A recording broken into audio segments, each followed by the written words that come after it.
Okay, a little talk about masking and masking brushes. Okay, so I haven't really mentioned this before, but a big part of Zbrush is learning how to mask geometry. Okay, and what that refers to is designating certain areas that will not be affected by whatever you're doing to other areas. Okay, so for instance, here, if I the way you access masking, just for starters, is the control key. And you hold the control key down, and then if you paint on the object, you're going to get this gray look. Okay, what the gray is the mask. Okay, and the way you control that is, again with painting, if you hold down Control and Option, you can erase the mask. Okay, like so. If you control and click on the mask, it will blur the mask. Okay, Control Option will actually harden the mask, the edges. Okay, so those are just a couple little tricks to work with when you're working with masks. So what a mask actually is doing here, and let me just clear this. Oh, to clear a mask, Control, drag a little bit away from the model, like so. Okay, to invert a mask, Control and click outside the model. Okay, and that makes everything masked except what you painted. Okay, just leave that like that. I'm going to clear this. Okay, so why would you use a mask? Well, for instance, in this case here, if I have a, let's just put a some kind of a large shape on this dog, this poor guy. So I'm going to hold down Control, and I'm just going to drag across this. Okay, and you'll see that kind of just made this big shape right there. Okay, so what can I do with that? I can invert that like this. Okay, and then I'll turn the perspective off here. It'll be a little easier to see, I think, like so. And then I can take this guy and, for instance, if I move it, BMV here on the move brush, if I start pulling on this, you'll see that the area that I'm pulling stops right where the mask ends. Okay, like that. So, let's say this Doberman was involved in a car accident and has to wear this neck brace. Okay, sorry, really bad. It was tragic though. He wasn't driving, thank God. Okay, so then to look at it, I can just clear the mask, so Control, drag outside here, and there we go. Okay, so probably not the best example, but gives you an idea of what masking actually does. Okay, now masking, like painting, like all these things, is going to be affected by the resolution of your dog, your geometry. So if you want it to have a really clean edge, you'll want to increase the resolution. So again, at certain times, that might be more important than others. But for instance, here's another technique you might run into, maybe with your fish, for instance. Okay, so if I make this a very small brush, okay, and just hold down Control and up here, I'm going to bump up the res on this guy so you have a better idea of what's going on here.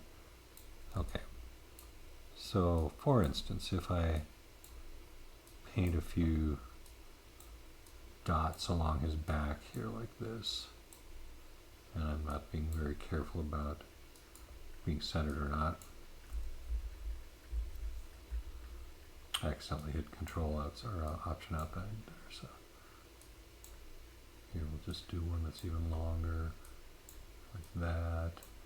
Okay, so we've got those guys right there, and if we invert that like this, you can very quickly and easily, with the move brush, size very large, pull these out. Okay, almost like spikes, like that. Okay, pull them in,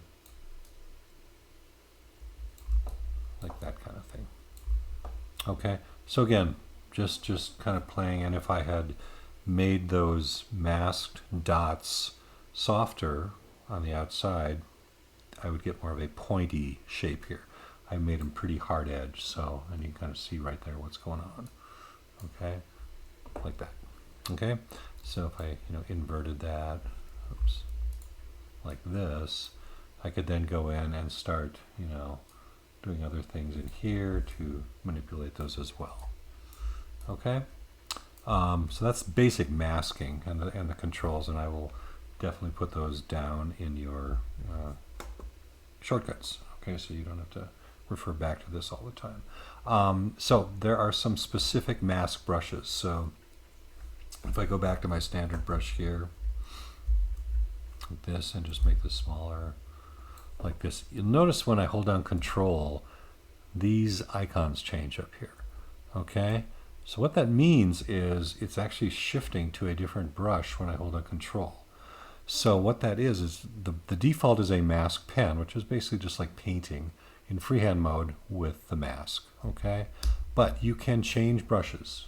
So you have, for instance, if you wanted to have a mask circle here, like this, click on that. It's going to tell you now if you hold on Control, this brush is going to show up here rather than the freehand one that we had before. So if I click OK, like this, when I hold down Control, you'll see I have a circle, mask circle. Okay, and then if I drag, that's what I get for my mask. Okay, so I get these nice perfect little dots. I see how that might have been useful for these spikes on the back that I was doing, especially if I wanted to blur them. Okay, like this. Okay, that kind of thing. Now if I inverted this and pulled that out, I would get spikes coming out of his body. Okay, so if I hold on Control, there are some other ones here, and you can see here, right now I'm on this, and these guys are just going to show me all the mask brushes that are available.